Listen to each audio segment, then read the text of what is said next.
चलिए, तो कैसा चल रहा है पढ़ाई आप लोगों का? बढ़िया। चलिए, आज हम पढ़ेंगे कंपटीशन के लिए कुछ एक्सपेरिमेंटल प्रूफ। ठीक है, एक्सपेरिमेंटल प्रूफ जो आपको बताएगा कि भाई इन्वायरमेंट में, कम्युनिटी में अगर कंपटीशन दो डिफरेंट स्पीसीज में चल रहा है तो सरवाइव वही करेगा सराउंडिंग में, कम्युनिटी में सरवाइव वही करेगा जो ज्यादा सुपीरियर होगा। कुछ ऐसे भी एग्जाम्पल हैं और कुछ ऐसे भी साइंटिस्ट हैं, कुछ ऐसे भी एक्सपेरिमेंट हैं जिनका मानना है कि भाई कंपटीशन हमेशा किसी भी दूसरे इंफीरियर स्पीसीज को कम्युनिटी से बाहर निकालना नहीं होता है। कभी कभी कंपटीशन ऐसा भी होता है जिसमें ऑर्गेनिज्म खुद में कुछ इवॉल्व लाते हैं, खुद में कुछ ऐसा चेंजेस लाते हैं, जैसे कि फीडिंग हैबिट को चेंज करके, ठीक है, ताकि कंपटीशन को ही क्या किया जा सके, खत्म किया जा सके। ठीक है, तो आज हम पढ़ेंगे एक्सपेरिमेंट किसके लिए? कंपटीशन के लिए। क्लियर? जो सबसे पहला एक्सपेरिमेंट है वो गैलापागोस आइसलैंड में किया गया था। क्या? गैलापागोस आइसलैंड में किया गया था।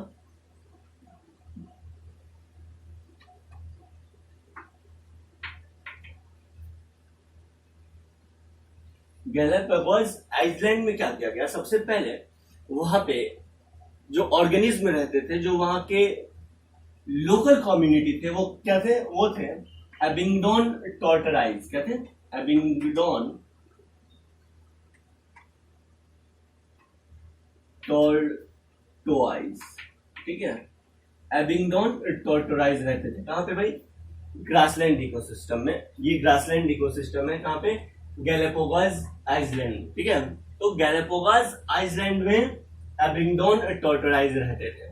क्या किया गया? कुछ समय के बाद यहाँ पे इंट्रोड्यूस कर दिया गया गोट को। किसको इंट्रोड्यूस कर दिया गया? गोट को इंट्रोड्यूस कर दिया गया। ठीक है, बकरी को इंट्रोड्यूस कर दिया गया। बात को समझिएगा, पढ़ क्या रहे हैं? गैलापागोस आइसलैंड पे कंपटीशन के लिए एक्सपेरिमेंटल प्रूफ पढ़ रहे हैं। क्लियर? तो आइसलैंड है, गैलापागोस आइसलैंड। यहाँ पे जो कछुआ रहते थे ना, वहां यहाँ पे जो सबसे पहले क्या रहते थे एक्चुअल में? कछुआ, मतलब एबिंगडोन टॉर्टोराइज रहते थे। तुमको पता है कछुआ जो होते हैं वो हर्बीवोर्स होते हैं। ठीक है, हर्बीवोर्स होते हैं। ठीक है, आगे तो ये जो है ना एबिंगडोन टॉर्टोराइज, ये यहाँ पे जो ग्रास वगैरह था इसको खाता था, आराम से रहता था, इसका कम्युनिटी सर्वाइव कर रहा था। लेकिन एक दिन क्या हुआ, यहाँ पे गोट्स को इंट्रोड्यूस कर दिया गया, बकरी को इंट्रोड्यूस कर दिया गया। तो आपको पता है ग्रेजिंग पैटर्न ज्यादा फास्ट किसका है? ब्राउजिंग इफिशियंसी फास्ट किसका है? मतलब घास को जल्दी जल्दी कौन खा जाएगा? बकरी खा जाएगी या फिर कछुआ खाएगा? कौन खा जाएगा भाई? बकरी खा जाएगी। ठीक है, गोट खा जाएगा जल्दी जल्दी। तो क्या होगा अब बताओ? कुछ समय के बाद एबिंगडोन टॉर्टोराइज के लिए खाना ही नहीं बचेगा। क्यों? क्योंकि मोस्ट ऑफ द फूड्स जो भी है जमीन पे वो कौन खा गया? बकरी खा गई। अब देखो कछुआ जो है ये ट्री, जो छोटे छोटे छोटे छोटे हर्ब्स होते हैं, सर्व होते हैं, इसका लीफ तो नहीं ना खा सकता है। समझ में आ गया? जो फ्लोरल प्लांट्स होते हैं जो सिर्फ फ्लोर पे ही होते हैं, ठीक है, टेरेस्ट्रियल प्लांट्स होते हैं जो डायरेक्ट लैंड से अटैच्ड होते हैं, उसी को ना खाएगा कौन? एबिंगडोन टॉर्टोराइज। लेकिन बकरी आई, ये तो पहले खा ही गई, बाद में ये जो छोटे छोटे श्रब्स के लीफ है ना उसको भी खाएगी। यानी बकरी का सर्वाइवल चल जाएगा, गोट्स का सर्वाइवल गैलापागोस आइसलैंड में इन फ्यूचर चल जाएगा। लेकिन सारा फूड्स एबिंगडोन टॉर्टोराइज का कौन खा गया? ये गोट्स खा गए। कौन खा गया? गोट खा गया। तो कुछ समय के बाद देखा गया कि भाई ये जो है ना कौन? एबिंगडोन टॉर्टोराइज, ये क्या हो गया? गैलापागोस आइसलैंड से एक्सटिंक्ट हो जाएगा। क्या हो जाएगा? एक्सटिंक्ट हो जाएगा। धीरे धीरे इसका नंबर खत्म हो जाएगा, कम हो जाएगा।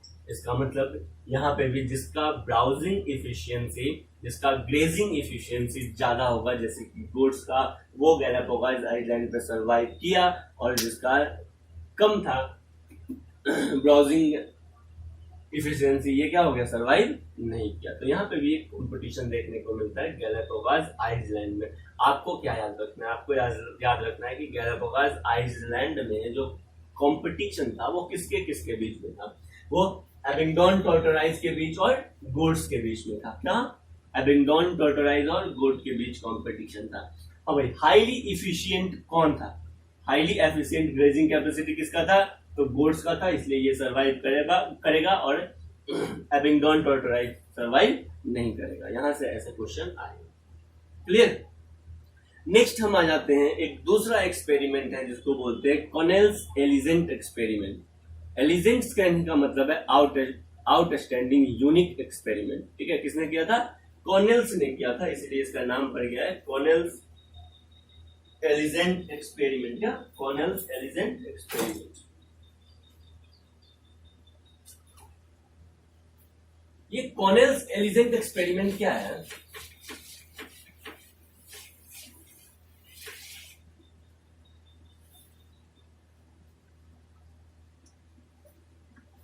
नेक्स्ट एक्सपेरिमेंट है Connell's elegant experiment.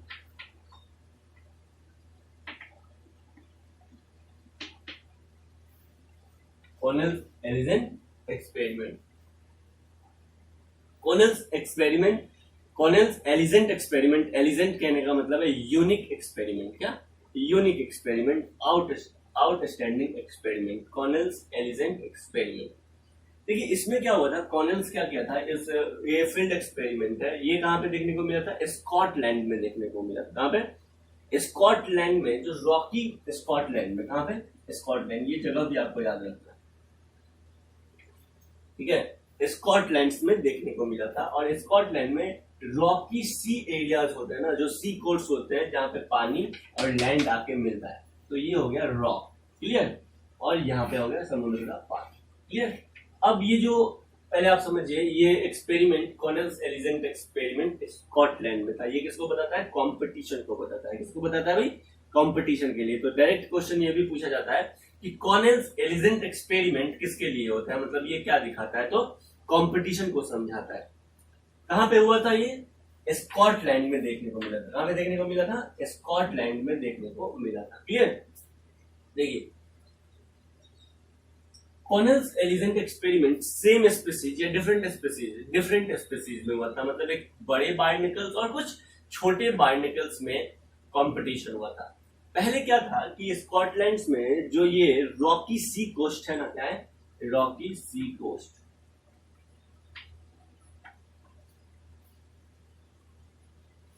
Clear. Rocky सी कोस्ट है।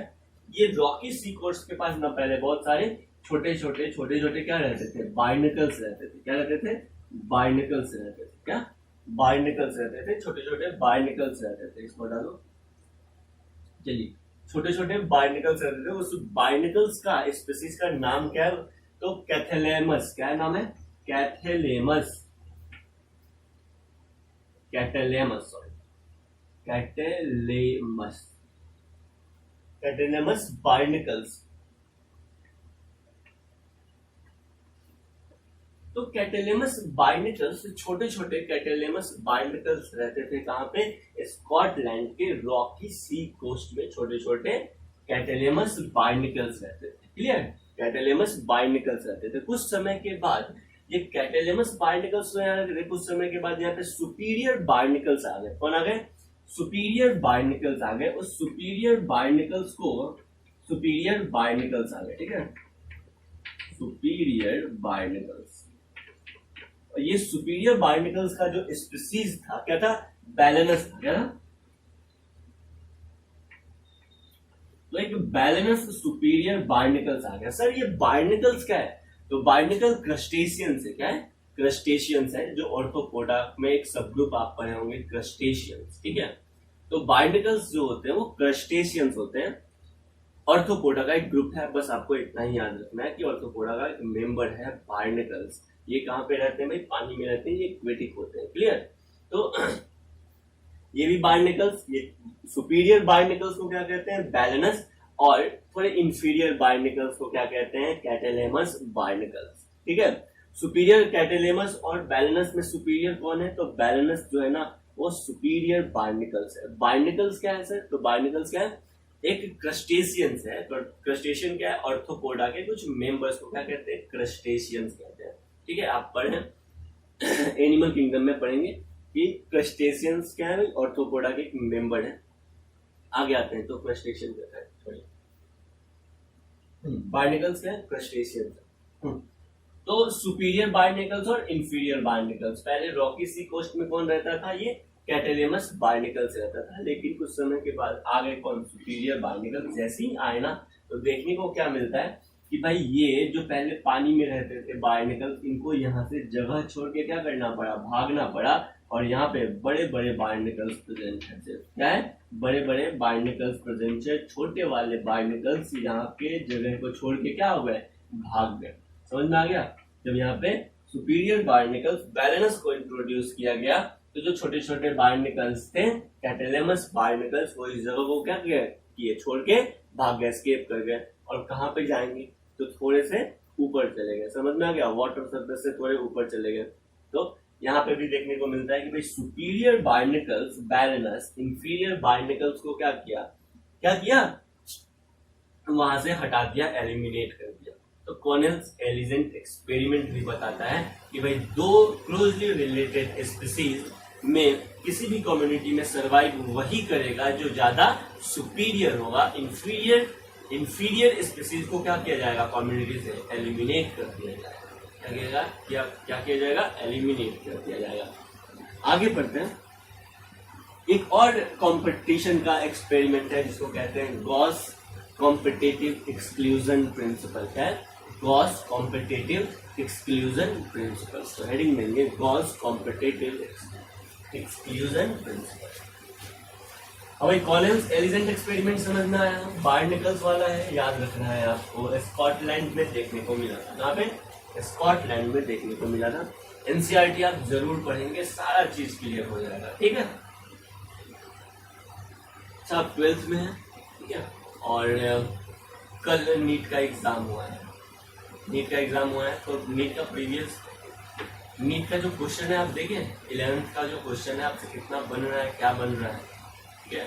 आपका आने वाले समय में तैयारी कैसा है, 11th के लिए 11th में आपने कैसा पढ़ाई किया था।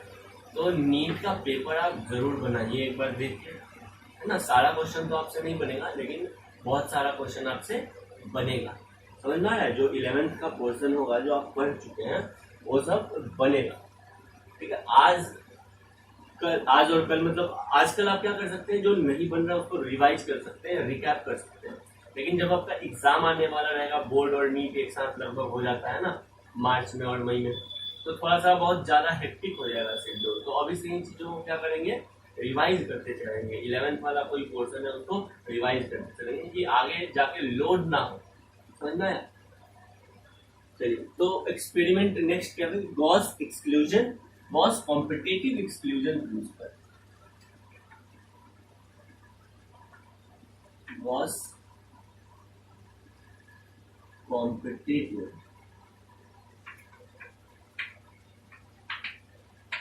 exclusion, Gauss competitive exclusion principal. Gauss competitive exclusion principal ये एक्सपेरिमेंट बताता है कि भाई दो क्लोजली रिलेटेड स्पीसीज, क्या बताता है, दो क्लोजली रिलेटेड स्पीसीज एक ही जगह पे, एक ही हैबिटेट में साथ साथ नहीं रह सकते जब उनका रिक्वायरमेंट क्या होगा, सेम होगा, और रिसोर्स तो क्या होगा, वो limited.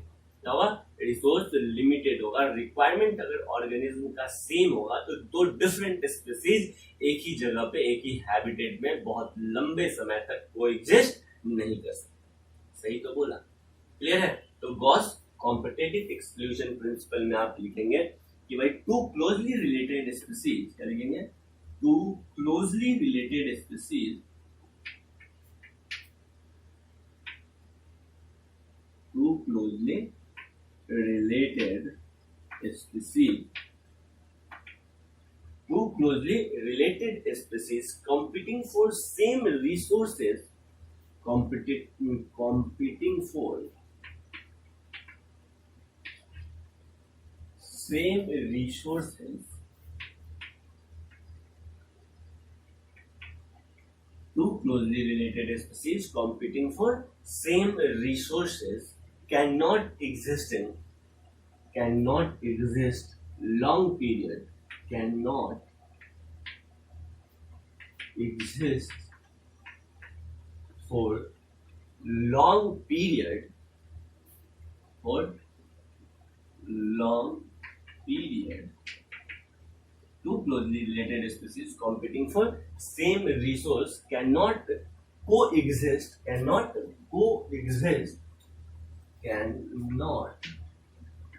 coexist for long period and competitively cannot coexist for long period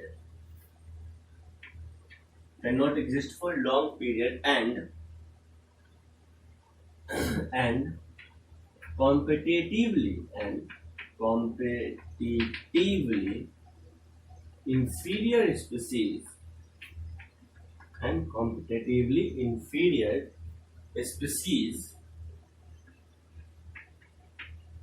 will eliminated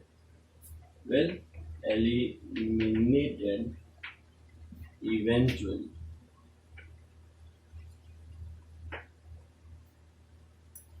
एक बार फिर, two closely related species competing for same resource, दो क्लोजली रिलेटेड स्पीसीज एक साथ नहीं रह सकते लंबे समय तक के लिए, can not coexist for long period, ठीक है। Two closely related species competing for same resource, अगर रिसोर्स दोनों का क्या होगा, सेम होगा, तो दो क्लोजली रिलेटेड स्पीसीज लंबे समय तक एक साथ नहीं रह सकते। इंफीरियर वाले को क्या किया जाएगा, उस कम्युनिटी से बाहर निकाल दिया जाएगा, इंफीरियर वाले को उस कम्युनिटी से बाहर निकाल दिया जाएगा। क्लियर है। और आगे लिखता है कि भाई ये हमेशा सही नहीं है, ये तब सही होगा जब रिसोर्स क्या होगा, लिमिटिंग होगा। क्या होगा, जब रिसोर्स लिमिटिंग होगा, बाकी ये सही नहीं हो सकता है। व्हेन रिसोर्सेज आर लिमिटिंग, तो जब रिसोर्स लिमिटिंग होगा तभी ये गॉस कॉम्पिटिटिव एक्सक्लूजन प्रिंसिपल लागू होगा, अप्लाई होगा, वरना नहीं होगा। ये आपको याद रखना है, ठीक है। क्वेश्चन आएगा बनके कि भाई Gause competitive exclusion principle applied where resources are limited, resources are unlimited, resources are may be limited, may be non limited, resources are same, ठीक है। तो कब होगा, जब रिसोर्स सेम होगा और रिसोर्स क्या होगा, लिमिटिंग होगा। जब रिसोर्स सेम होगा और रिसोर्स लिमिटिंग होगा तभी Gauss competitive exclusion principal apply होगा, नहीं तो नहीं होगा। क्वेश्चन कर लीजिएगा। चलिए, तो यहां से ये क्वेश्चन आएगा कि भाई गॉस कॉम्पिटिटिव एक्सक्लूजन प्रिंसिपल का स्टेटमेंट क्या है। तो क्या स्टेटमेंट है, जब दो क्लोजली रिलेटेड स्पीसीज में सेम रिसोर्स के लिए या सेम लिमिटिंग रिसोर्स के लिए कंपटीशन होगा तो इंफीरियर वाले को क्या किया जाएगा, उस कम्युनिटी से एलिमिनेट कर दिया जाएगा, एलिमिनेट कर दिया जाएगा। क्लियर है। तो नेक्स्ट अब हम आते हैं गॉस कॉम्पिटिटिव एक्सक्लूजन प्रिंसिपल के बाद कुछ साइंटिस्ट का कॉन्सेप्ट ही बदल गया। जैसे कि एक साइंटिस्ट थे मैक ऑर्थर, क्या थे, मैक ऑर्थर। मैक ऑर्थर का मानना था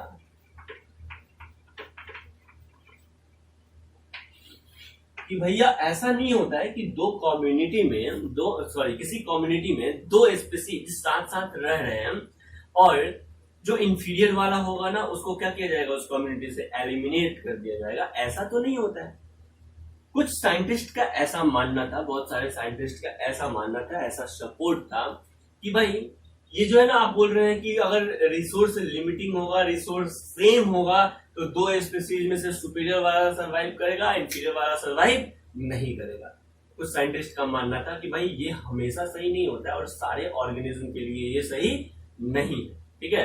कंपटीशन में भी दो या दो से अधिक ऑर्गेनिज्म साथ में रहते हैं जब उनका रिक्वायरमेंट, जब उनके लिए रिसोर्स सेम रहता है तब भी वो साथ में रहते हैं। कैसे साथ में रहते हैं, तो वो खुद में कुछ ऐसे मैकेनिज्म इवॉल्व करते हैं जिससे वो साथ में रह सके। जैसे फीडिंग हैबिट को चेंज करके, फूड टाइम को चेंज करके, फूड चॉइस को चेंज करके वो साथ साथ रहते हैं। समझ में आया। तो इस तरह का कम्युनिटी इंटरेक्शन भी देखा गया है, ठीक है। तो साइंटिस्ट से क्या नाम था भाई, क्या नाम था, मैक ऑर्थर। मैक ऑर्थर का कहना है कि भाई जब रिसोर्स लिमिटिंग होता है और रिसोर्स सेम होता है तो ऐसा नहीं है कि एक ऑर्गेनिज्म को एलिमिनेट कर दिया जाता है और जो सुपीरियर होता है वही कम्युनिटी में रहता है। उस समय ऑर्गेनिज्म क्या करते हैं, रिसोर्स पार्सनिंग कर लेते हैं। क्या कर देते हैं, रिसोर्स का पार्टीशन कर देते हैं। रिसोर्स पार्टीशनिंग, क्या, रिसोर्स पार्टीशनिंग। रिसोर्स पार्टीशनिंग कौन समझाया, कब देखने को मिलता है रिसोर्स पार्टीशनिंग? रिसोर्स पार्टीशनिंग भी कंपटीशन में ही देखने को मिलता है। क्या, रिसोर्स पार्टीशनिंग मतलब रिसोर्स का पार्टीशन कर देना, ठीक है, कि भाई थोड़ा सा तुम्हारा है, थोड़ा सा मेरा है। क्लियर है? क्या करते हैं, जब हमारा रिक्वायरमेंट सेम रहता है तो हम क्या कर लेते हैं, पार्टीशन कर लेते हैं, ये आपका है और ये मेरा है। इसी तरह ऑर्गेनिज्म भी कम्युनिटी में करते हैं, रिसोर्स का पार्टीशन कर लेते हैं, जिसको कहते हैं रिसोर्स पार्टीशनिंग। क्या कहते हैं, रिसोर्स पार्टीशनिंग। कौन दिया था, मैक ऑर्थर ने दिया था। किसने दिया था, मैक ऑर्थर ने। तो नेक्स्ट हेडिंग दीजिएगा रिसोर्स पार्टीशनिंग। देखो अभी तक हम क्या पढ़े, अभी तक हम पढ़े एक तो गैलापागोस आइलैंड वाला पढ़े, ठीक है, क्या पढ़े, गैलापागोस आइलैंड वाला एक्सपेरिमेंट पढ़े। वहां पे देखे कि भाई दो डिफरेंट स्पीसीज के बीच कंपटीशन हो रहा है सेम रिसोर्स के लिए, तो सरवाइव वही कर रहा है जो सुपीरियर है। उसके बाद हम क्या पढ़े, कॉर्नेल्स एलिजेंट एक्सपेरिमेंट पढ़े। वहां पे भी सुपीरियर बार्निकल्स इंफीरियर बार्निकल्स को क्या किया, रिमूव कर दिया, वहां से हटा दिया। और तीसरा हम पढ़े क्या, गॉस कॉम्पिटेटिव एक्सक्लूजन प्रिंसिपल। क्या पढ़े, गॉस कॉम्पिटेटिव एक्सक्लूजन प्रिंसिपल। लेकिन कुछ साइंटिस्ट का ऐसा मानना है कि भाई ये जो आप बोल रहे हैं ना कि सुपीरियर वाला किसी कम्युनिटी में सर्वाइव करेगा, इंफीरियर वाले को एलिमिनेट कर दिया जाएगा, ये हमेशा सही नहीं होता है।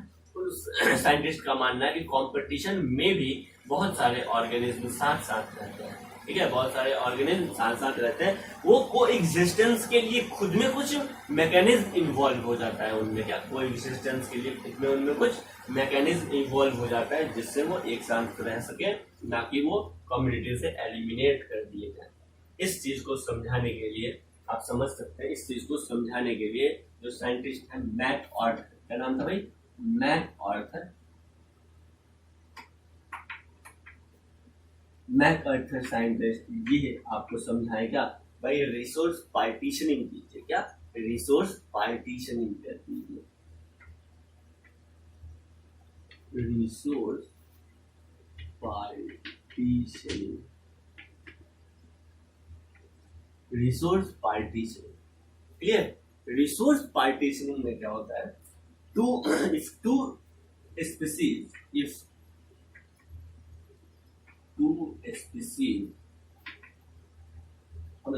if two species compete for same resource, if two species compete for same resource,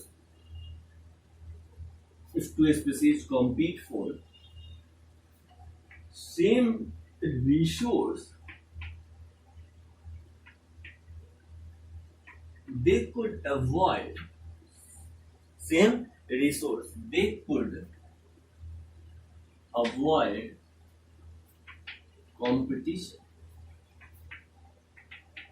they could avoid competition, ये competition को avoid कर सकते थे by choosing different times for feeding, by choosing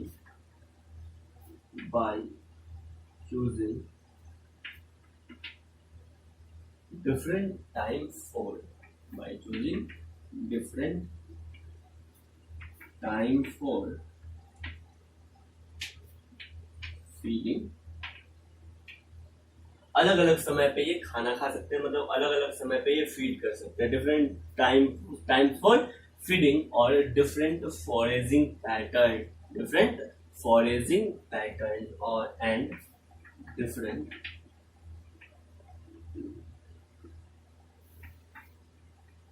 foraging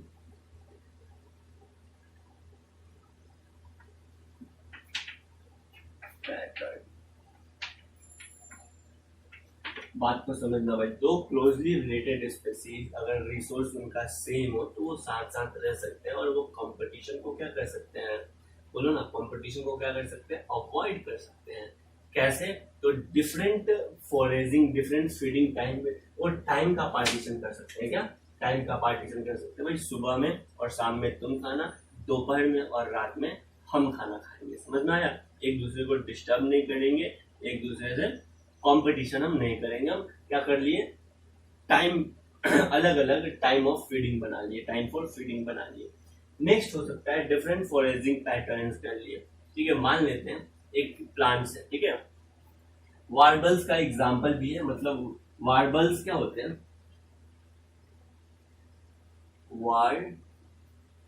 warblers, warblers, ठीक है, warblers का भी example हम समझ सकते हैं। वार्बलर्स क्या होते हैं, अभी वार्बलर्स क्या होते हैं, ये इंसेक्ट ईटिंग बर्ड्स है, insect eating birds, insect eating bird. जैसे एक ट्री है, ठीक है, इस ट्री पे बहुत सारे डिफरेंट डिफरेंट स्पीसीज के क्या रहते हैं, वार्बलर्स रहते हैं। क्या रहते हैं, वार्बलर्स रहते हैं। वार्बलर्स क्या है, इंसेक्ट ईटिंग बर्ड्स है। क्या है, इंसेक्ट ईटिंग बर्ड है। ये साथ ही साथ एक ही ट्री पे बहुत सारे इंसेक्ट ईटिंग बर्ड्स रहते हैं, है ना, और फिर भी इनमें कोई कंपटीशन नहीं देखने को मिलता है। इन्होंने क्या किया है कि रिसोर्स का पार्टीशन कर लिया है। क्या कर लिया है, रिसोर्स का पार्टीशन कर लिया है। इनका मानना है कि कुछ बर्ड्स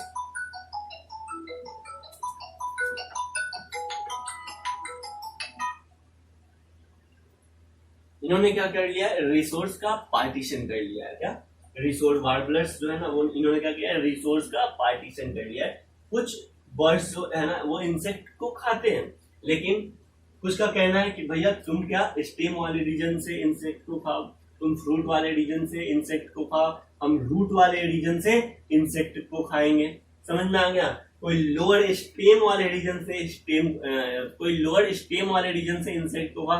तो देखो सारे बर्ड्स एक साथ एक ही ट्री पे रह रहे हैं, रिसोर्स क्या है, सेम है, लेकिन फिर भी क्या कर लिया इन्होंने, पार्टीशन कर लिया अलग अलग रीजन का, यहाँ से यहाँ से यहाँ। आया समझ में।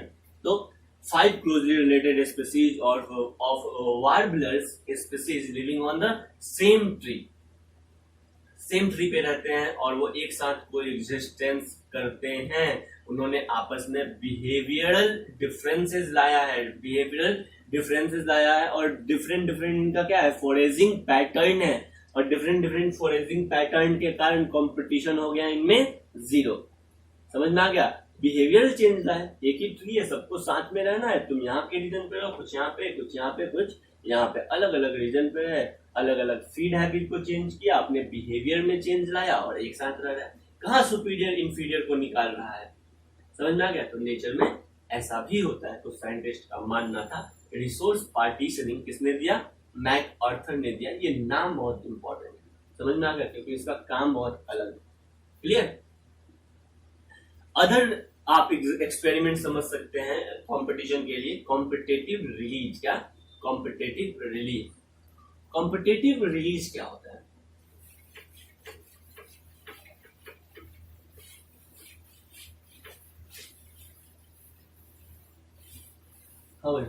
कॉम्पिटेटिव रिलीज क्या होता है, कॉम्पिटेटिव रिलीज बोलो।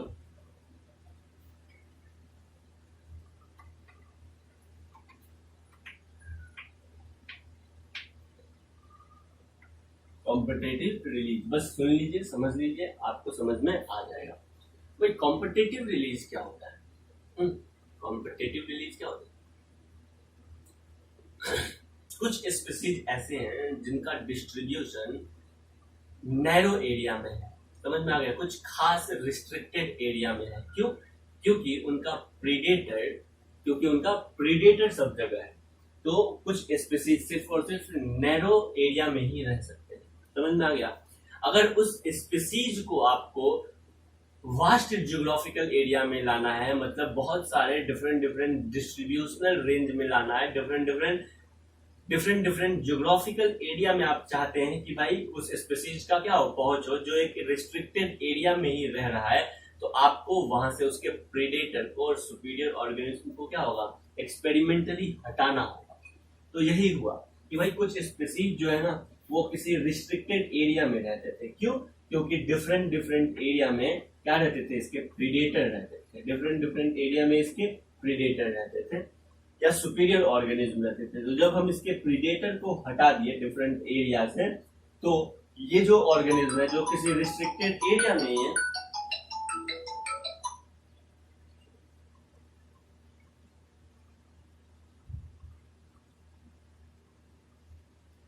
जो किसी रिस्ट्रिक्टेड एरिया में ही है। कहाँ पे है भाई? जो किसी रिस्ट्रिक्टेड एरिया में ही है। जब हम हटा दिए तो जो वो स्पीसीज जो किसी रिस्ट्रिक्टेड एरिया में ही है वो डिफरेंट डिफरेंट प्लेस पे जाके क्या हुआ? सरवाइव करने लगा। यानी इस स्पीसीज के लिए कंपटीशन क्या हो गया? खत्म हो गया। क्या हो गया? खत्म हो गया। वैसे स्पीसीज जो रिस्ट्रिक्टेड डिस्ट्रीब्यूशनल एरिया में था उसके लिए क्या हो गया? एक्सपेरिमेंट खत्म हो गया, सॉरी कंपटीशन खत्म हो गया। यानी इसको कहते हैं कॉम्पिटेटिव रिलीज। हम कंपटीशन को ही क्या कर दिए? रिलीज कर दिए, खत्म कर दिए। आया समझ में? नेक्स्ट है कुछ इंपॉर्टेंट पॉइंट जैसे कि इंटर स्पेसिफिक कंपटीशन। क्या? इंटर स्पेसिफिक कंपटीशन जो है ना, मतलब डिफरेंट डिफरेंट स्पीसीज के बीच का कंपटीशन ऑर्गेनिक इवोल्यूशन को सपोर्ट करता है, ऑर्गेनिक इवोल्यूशन को प्रमोट करता है। ऑर्गेनिक इवोल्यूशन क्या है भाई? समय के साथ जो इवोल्यूशन होता है ना, समय के साथ जो चेंजेस होता है उसको बोलते हैं ऑर्गेनिक इवोल्यूशन। और ये इवोल्यूशन का कारण क्या है? ऑर्गेनिक इवोल्यूशन का कारण क्या है? तो इंटर स्पेसिफिक कॉम्पिटिशन। क्या है? Inter specific competition. आपको ये याद रखना है। नेक्स्ट है कि प्रीडेशन, पैरासिटिज्म और कॉमन सेलिज्म। एक बार फिर से, प्रीडेशन, पैरासिटिज्म और कॉमन सेलिज्म, ये जो है ना, ये कॉमन कैरेक्टरिस्टिक को शो करते हैं। प्रीडेशन, पैरासिटिज्म और कॉमन सेलिज्म जब भी होगा तो क्लोजली रिलेटेड स्पीसीज के बीच होता है। क्या क्या? प्रीडेशन, पैरासिटिज्म और कॉमन सेलिज्म क्लोजली रिलेटेड या स्पीसीज स्पेसिफिक होता है। क्या होता है? स्पीसीज स्पेसिफिक होता है। ये एनसीईआरटी का लाइन है, इसको आप याद रखेंगे। नेक्स्ट है कि हर्बीवोरस एंड प्लांट स्पीसीज। क्या? हर्बीवोरस और प्लांट स्पीसीज कंपटीशन के कारण ज्यादा अफेक्टेड होते हैं। किसके रिस्पेक्ट में? कार्निवोरस के रिस्पेक्ट में। एक बार फिर से, हर्बीवोरस और प्लांट मतलब हर्बीवोरस ऑर्गेनिज्म मतलब वेजिटेरियन, हर्बीवोरस ऑर्गेनिज्म और प्लांट स्पीसीज जो होते हैं वो कंपटीशन से ज्यादा अफेक्टेड होते हैं कार्निवोरस के रिस्पेक्ट में। क्यों? क्योंकि देखिए कार्निवोरस के पास चॉइस ऑफ फूड है। क्या है? चॉइस ऑफ फूड है। वो डिफरेंट एनिमल्स को मार के खा सकता है, लेकिन हर्बीवोरस ऐसा नहीं कर सकता। और प्लांट तो कंपटीशन को बहुत झेलता है, क्योंकि कंपटीशन को वो छोड़ के भाग भी नहीं सकता है। तो हर्बीवोरस और प्लांट, हर्बीवोरस ऑर्गेनिज्म और प्लांट कंपटीशन से ज्यादा अफेक्टेड होते हैं कार्निवोरस के रिस्पेक्ट में। ये आपको याद रखना है।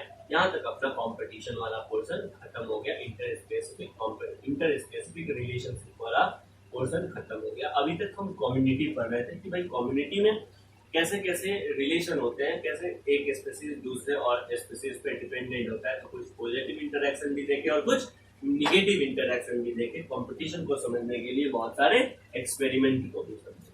नेक्स्ट कुछ टर्म्स है, टर्मिनोलॉजी है जो आगे हम पढ़ेंगे। कम्युनिटी के बाद क्या आएगा? इकोलॉजी। क्या आएगा? इकोलॉजी, इकोसिस्टम आएगा। क्या आएगा? कम्युनिटी के बाद आएगा इकोसिस्टम। डिफरेंट कम्युनिटी को एबायोटिक कंपोनेंट के साथ जब अटैच करके देखते हैं, यानी किसी भी पर्टिकुलर एरिया में बायोटिक और एबायोटिक कंपोनेंट क्या कहलाता है? इकोसिस्टम को कहलाता है या इकोसिस्टम को बनाता है। तो नेक्स्ट अपना टॉपिक होगा इकोसिस्टम। क्या होगा? इकोसिस्टम। कम्युनिटी तक हम पढ़ चुके हैं। इकोसिस्टम तक चीजें हमको समझ में आए अच्छे से, इसलिए कुछ टर्मिनोलॉजी है, तो कुछ टर्मिनोलॉजी को समझेंगे। क्लियर? क्या? कुछ टर्मिनोलॉजी को समझेंगे। तो नेक्स्ट करेंगे लीजिएगा सम टर्मिनोलॉजी। क्या? सम terminology.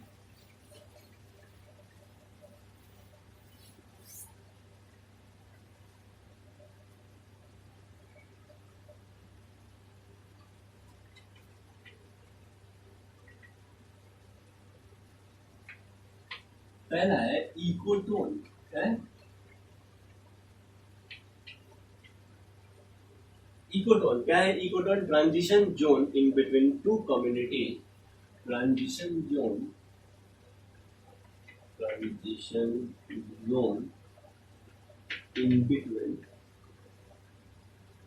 in between two communities.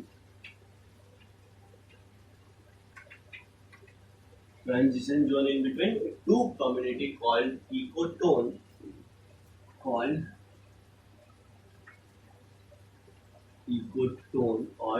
ecozone और eco। भाई बात को समझिए ना, नहीं समझना है तो आप कमेंट में जरूर पूछ सकते हैं। इकोटोन स्पीसीज क्या होते हैं, इकोटोन क्या होता है।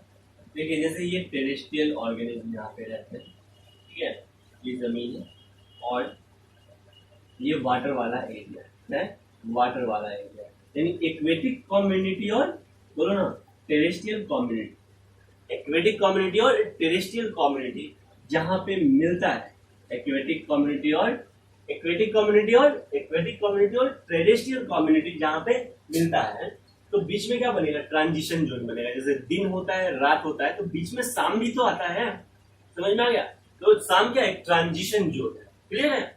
वैसे ही यहाँ पे नदी है, यहाँ पे क्या है भाई, नदी है, रिवर है, और यहाँ पे क्या है, लैंड है, तो बीच में दलदल तो आएगा, छिछला पोर्शन, सैलो रीजन तो आएगा। तो ये सैलो रीजन जो है ना, ये क्या कहलाता है, इकोटोन कहलाता है। क्या कहलाता है, इकोटोन कहलाता है, ठीक है। तो इकोटोन क्या है, ट्रांजिशन जोन। क्या है, ट्रांजिशन जोन है। दो कम्युनिटी के बीच जो ट्रांजिशन जोन होता है, इस ट्रांजिशन जोन को क्या कहते हैं, इकोटोन कहते हैं। क्या कहते हैं, इस ट्रांजिशन जोन को इकोटोन कहते हैं, या इसी को इको जोन कहते हैं। क्या कहते हैं, इको जोन या इकोटोन कहते हैं। सिंपल सा बात है। अब इस इकोटोन में कुछ स्पीसीज ऐसे भी रहेंगे जो लैंड पे रहते हैं, और कुछ स्पीसीज ऐसे भी रहेंगे जो रिवर पे रहते हैं। अरे हाँ, रहते हैं, समझ में आ गया। तो इकोटोन क्या होता है, समझ में आ गया। इकोटोन क्या होता है, transition zone in between two community, दो कम्युनिटी के बीच का जो ट्रांजिशन जोन होता है, इस ट्रांजिशन जोन को क्या कहते हैं, इकोटोन कहते हैं। क्या कहते हैं, इकोटोन कहते हैं। अब इस इकोटोन का जो स्पीसीज डाइवर्सिटी है, इकोटोन का जो स्पीसीज डाइवर्सिटी है, वो अधिक होता है। क्या होता है, अधिक होता है। समझना भाई, पहले इकोटोन समझना है। दो कम्युनिटी के बीच जो ट्रांजिशन जोन होता है, इसको क्या कहते हैं, इकोटोन। अब इस इकोटोन में बहुत सारे ऐसे ऑर्गेनिज्म हैं जो अपना अधिक टाइम स्पेंड करते हैं। इस इकोटोन में बहुत सारे ऐसे स्पीसीज जो अपना अधिक से अधिक टाइम स्पेंड करते हैं और बहुत ज्यादा नंबर में रहते हैं। वैसे स्पीसीज को, इस इकोटोन में रहने वाले स्पीसीज को एज स्पीसीज कहते हैं। क्या कहते हैं, एज स्पीसीज कहते हैं। क्या कहते हैं, एज स्पीसीज कहते हैं। क्या, एज स्पीसीज कहते हैं। क्लियर है। अब ये जो एज स्पीसीज है ना, इसमें ये जो एज स्पीसीज है, कम्युनिटी का ये बॉर्डर, यानी एक्वेटिक कम्युनिटी का बॉर्डर और टेरेस्ट्रियल कम्युनिटी का बॉर्डर में जो स्पीसीज रहते हैं, उस स्पीसीज को क्या कहते हैं, एज स्पीसीज कहते हैं। क्या कहते हैं, एज स्पीसीज कहते हैं। यानी मोस्ट इकोटोन एरिया में जो स्पीसीज रहते हैं, उस स्पीसीज को क्या कहेंगे, एज स्पीसीज कहेंगे। क्या कहेंगे, एज स्पीसीज कहेंगे। क्लियर है। अब ये जो एज स्पीसीज रहते हैं, इनका डाइवर्सिटी और डेंसिटी समय के साथ बढ़ता है। क्या, समय के साथ बढ़ता है। इसमें बहुत सारे ऑर्गेनिज्म धीरे धीरे आते जाते हैं, यानी एज स्पीसीज का नंबर इंक्रीज होता है, डेंसिटी और डाइवर्सिटी इंक्रीज होता है। यानी कम्युनिटी के बॉर्डर पर स्पीसीज डाइवर्सिटी, कम्युनिटी के बॉर्डर पे कहने का मतलब है इकोटोन एरिया में स्पीसीज डाइवर्सिटी और स्पीसीज डेंसिटी क्या होता है, इंक्रीज होता है। स्पीसीज डेंसिटी इंक्रीज होता है, और इस इंक्रीज स्पीसीज डेंसिटी और स्पीसीज डाइवर्सिटी के इंक्रीजिंग इफेक्ट को क्या कहते हैं, एज इफेक्ट कहते हैं। क्या कहते हैं, एज इफेक्ट कहते हैं। सुनना भाई, ध्यान से समझना। इकोटोन क्या है, दो कम्युनिटी का जो ट्रांजिशन जोन होता है, उसको क्या कहते हैं, इकोटोन कहते हैं। क्या कहते हैं, इकोटोन। इकोटोन में जो स्पीसीज रहता है, उसको एज स्पीसीज कहते हैं। क्या कहते हैं, एज स्पीसीज। अब ये एज स्पीसीज में बहुत सारे एक्वेटिक भी होंगे और बहुत सारे टेरेस्ट्रियल भी होंगे।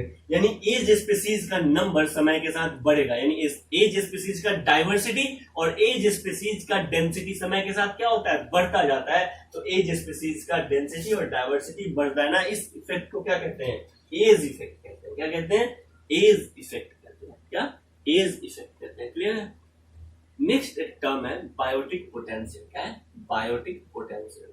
बायोटिक पोटेंशियल कहने का मतलब है हाई रिप्रोडक्टिव पोटेंशियल। क्या, हाई रिप्रोडक्टिव पोटेंशियल। यानी ऑर्गेनिज्म को अगर उसका सबसे बढ़िया फेवरेबल कंडीशन दे दिया जाए, तो उसका रिप्रोडक्टिव कैपेसिटी क्या होता है, जो उसका रिप्रोडक्टिव कैपेसिटी होगा वो क्या कहलाता है, बायोटिक पोटेंशियल कहलाता है। क्या कहलाता है, बायोटिक पोटेंशियल कहलाता है। नेक्स्ट, इकोटोन क्या होता है समझ गए, एज स्पीसीज क्या होता है समझ गए।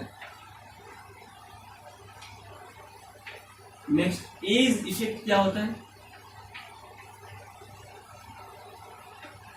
एज स्पीसीज क्या होता है, species which occurs most abundantly and spend their time in ecotonic or in ecotone या in ecotonic space are called age species. और एज इफेक्ट क्या होता है? कम्युनिटी बॉर्डर पर यानी इकोटोन पर स्पीसीज डाइवर्सिटी और स्पीसीज डेंसिटी इंक्रीज होने की टेंडेंसी को क्या कहते हैं? एज इफेक्ट कहते हैं। क्या कहते हैं? एज इफेक्ट कहते हैं। नेक्स्ट है बायोटिक पोटेंशियल। क्या है? Biotic potential. बायोटिक पोटेंशियल क्या? देखिए भाई, आप साथ साथ मेरे साथ एक आध बार बोल लीजिए मन में, तो ये सारा चीज जो है ना ये क्लियर हो जाएगा। और एक बार अच्छे से बैठ के क्या करेंगे? हैंड रिटन नोट्स जरूर बना लेंगे ताकि पूरा एकदम क्रिस्टल क्लियर हो जाए। कोई भी अगर डाउट होता है तो आप उसको दोबारा से क्या कमेंट सेक्शन में पूछ सकते हैं। नेक्स्ट आता है बायोटिक पोटेंशियल। क्या है? Biotic potential. बायोटिक पोटेंशियल क्या है? मोस्ट फेवरेबल कंडीशन में अगर स्पेसीज जितना रिप्रोडक्शन का कैपेसिटी होता है एक साल में 1 ईयर, ठीक है, तो किसी भी ऑर्गेनिज्म का maximum reproductive capacity yearly maximum reproductive capacity क्या कहलाता है? बायोटिक पोटेंशियल कहलाता है। क्या कहलाता है? बायोटिक पोटेंशियल कहलाता है। कब? मोस्ट फेवरेबल कंडीशन में।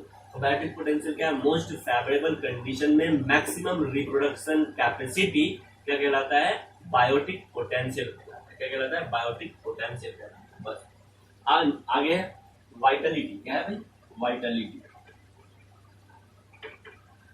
वाइटलिटी का मतलब अगर ऑर्गेनिज्म के पास सर्वाइबिलिटी के लिए, सर्वाइव करने के लिए खुद का जितना रिप्रोडक्शन कैपेसिटी होता है ना, या जितना ग्रोथ कैपेसिटी होता है, वो क्या कहलाता है? वाइटलिटी कहलाता है। Capacity of normal growth and normal reproduction for survival of species क्या कहलाता है? वाइटलिटी कहलाता है। क्या कहलाता है? वाइटलिटी कहलाता है। ठीक है। नेक्स्ट है इकोलॉजिकल नीच। क्या है? इकोलॉजिकल नीच। देखिए, इकोलॉजिकल नीच जो है ना ये आपको आगे डिटेल में समझ में आएगा, लेकिन अभी जितना हम समझा सकते हैं आप समझिए। नहीं समझ में आया तो आपको लोड नहीं लेना है। इकोलॉजिकल नीच, बहुत सारे स्टूडेंट को लगता है कि इकोलॉजिकल नीच और हैबिटेट अलग अलग है, लेकिन सॉरी सेम है, लेकिन एक्चुअल में ये क्या है? अलग अलग है। ठीक है। इकोलॉजिकल नीच और हैबिटेट जो है ना वो सेम नहीं है, वो अलग अलग। जैसे हम क्लासरूम में पढ़ाते हैं, क्या क्लासरूम में पढ़ाते हैं, यानी मेरा फंक्शनल रोल कहाँ पे होता है? अपने फूड के लिए हम कहाँ पे काम करते हैं? तो जहां पे मेरा फंक्शनल रोल होता है फूड के लिए, किसके लिए? फूड के लिए भी। तो किसी भी ऑर्गेनिज्म का जो फंक्शनल रोल होता है किसके लिए? फूड के लिए, वो स्पेस क्या कहलाता है? वो प्लेस क्या कहलाता है? इकोलॉजिकल नीच कहलाता है। क्या कहलाता है? इकोलॉजिकल नीच कहलाता है। जैसे फिश ईटिंग बर्ड्स, क्या फिश ईटिंग बर्ड्स के लिए जो फिश ईटिंग बर्ड्स अपना फूड का व्यवस्था कहां से करता है? कहां से करती है? रिवर से करती है। कहां से करती है? रिवर से करती है, पॉन्ड से करती है। तो रिवर या पॉन्ड उसका क्या हो गया? वहां पे वो अपना फंक्शनल रोल प्ले कर रही है, यानी वो क्या हो गया? उसका इकोलॉजिकल नीच हो गया। लेकिन वो रहती कहां पे है? उसका हैबिटेट कहां पे है? तो घोंसला, उसका नेस्ट जो है वो उसका हैबिटेट हो गया। तो इकोलॉजिकल नीच क्या है? इकोलॉजिकल नीच क्या है? फंक्शनल रोल ऑफ स्पीसीज क्या कहलाता है? इकोलॉजिकल नीच कहलाता है। क्या? इकोलॉजिकल नीच कहलाता है। हम अपने फूड के लिए कहां पे काम करते हैं? इंस्टीट्यूट में काम करते हैं। तो इंस्टीट्यूट क्या हो गया? मेरा इकोलॉजिकल नीच हो गया। समझ में आ गया? और घर में हम रहते हैं तो मेरा घर क्या हो गया? हैबिटेट हो गया। क्या हो गया? हैबिटेट हो गया। तो हैबिटेट और इकोलॉजिकल नीच में डिफरेंस है। इकोलॉजिकल नीच क्या है? तो functional role of any species in ecosystem और कम्युनिटी क्या कहलाता है? इकोलॉजिकल नीच कहलाता है। किसी भी ऑर्गेनिज्म का फंक्शनल पोजीशन या इकोसिस्टम में स्टेटस क्या कहलाता है? इकोलॉजिकल नीच कहलाता है। या ऑक्यूपेशनल एड्रेस, क्या ऑक्यूपेशनल एड्रेस, ऑक्यूपेशनल एड्रेस क्या कहलाता है? इकोलॉजिकल नीच कहलाता है। नेक्स्ट है हैबिटेट। क्या? हैबिटेट। हैबिटेट आपका घर क्या है? हैबिटेट क्या है? हैबिटेट है। Physical area covered by an organism क्या कहलाता है? हैबिटेट। जहां पे आप रहते हैं वो क्या कहलाता है? आपका हैबिटेट कहलाता है। जब आप इकोसिस्टम पढ़िएगा तो एकदम बार बार आएगा माइक्रो क्लाइमेट। क्या? माइक्रो क्लाइमेट या माइक्रो हैबिटेट। ये माइक्रो क्लाइमेट बड़े लेवल पे हो गया, यानी किसी एरिया का, किसी पर्टिकुलर एरिया का average temperature, average climatic condition क्या कहलाता है? क्लाइमेट कहलाता है। समझ में आया? जैसे गर्मी का दिन है अगर, तो आप मान सकते हैं कि एवरेज क्लाइमेटिक कंडीशन जो होता है वो क्या होता है भाई? थोड़ा सा वार्म कंडीशन होता है। क्या होता है? थोड़ा वार्म कंडीशन होता है, ठीक है। तो ये होगा क्लाइमेटिक कंडीशन। लेकिन आप गर्मी के ही दिन में, गर्मी के ही सीजन में, ठीक है, आप किसी पेड़ के नीचे बैठ जाइए। क्या? किसी पेड़ के नीचे बैठ जाइए, ठीक है, या किसी नदी के पास और वहां पे बहुत सारा, किसी तालाब के पास और वहां पे बहुत सारा क्या होगा? प्लांट्स हो, तो वहां पे आपको ठंडा लगेगा, चाहे इन्वायरमेंट कितना ही वार्म क्यों ना हो। समझ में आ गया? तो किसी पेड़ के नीचे अगर बैठते तो ठंडा लगता है, मतलब टेम्परेचर नॉर्मल रहता है, एयर कंडीशन, ह्यूमिडिटी कुछ और रहता है, और एवरेज ह्यूमिडिटी, एवरेज टेम्परेचर कुछ और रहता है क्लाइमेट में, ठीक है। तो किसी भी पर्टिकुलर प्लेस का, किसी भी पर्टिकुलर प्लेस का, किसी भी पर्टिकुलर प्लेस का, किसी भी ऑर्गेनिज्म के लिए किसी भी पर्टिकुलर प्लेस का जो इमीडिएट इन्वायरमेंटल फैक्टर होता है ना, उस इमीडिएट इन्वायरमेंटल फैक्टर को, उस इमीडिएट इन्वायरमेंटल कंडीशन को क्या कहते हैं? माइक्रो क्लाइमेट कहते हैं। क्या कहते हैं? Micro climate. जैसे एवरेज टेम्परेचर हमारे कम्युनिटी का मान लेते हैं कि 30 डिग्री सेल्सियस। कितना है? 30 डिग्री सेल्सियस। लेकिन एक पेड़ के नीचे अगर जाके बैठ जाते हैं, एक जंगल के या एक पेड़ के नीचे जाके बैठ जाते हैं जहाँ पे बहुत सारा प्लांट्स हैं, या एक जंगल के सरफेस पे जाते हैं, जब वहां का टेम्परेचर मेजर करते हैं तो 10 डिग्री सेल्सियस वहां का टेम्परेचर मिलता है, या 20 डिग्री सेल्सियस वहां का टेम्परेचर मिलता है। समझ में आ गया?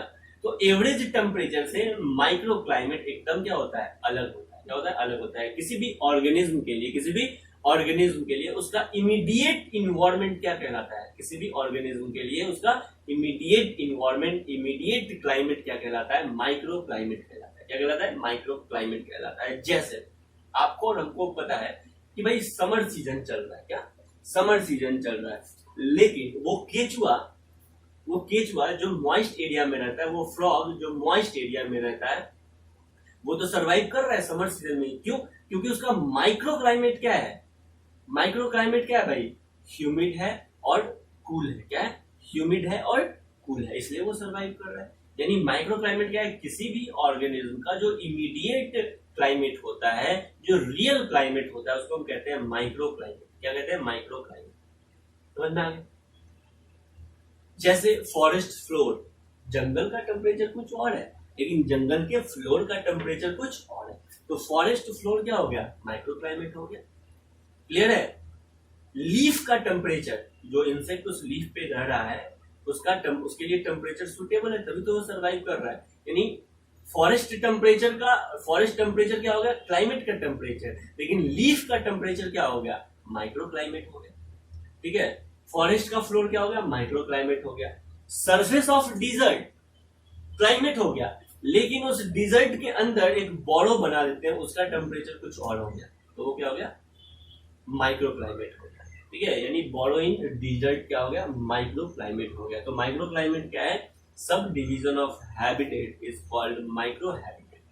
और उस माइक्रो हैबिटेट में जो इमीडिएट क्लाइमेटिक टेम्परेचर होता है, इमीडिएट क्लाइमेटिक कंडीशन होता है, उसको क्या कहते हैं? माइक्रो क्लाइमेट कहते हैं। क्या कहते हैं? माइक्रो क्लाइमेट कहते हैं। ये एवरेज क्लाइमेटिक कंडीशन से अलग होता है। क्या? एवरेज क्लाइमेटिक कंडीशन से अलग होता है।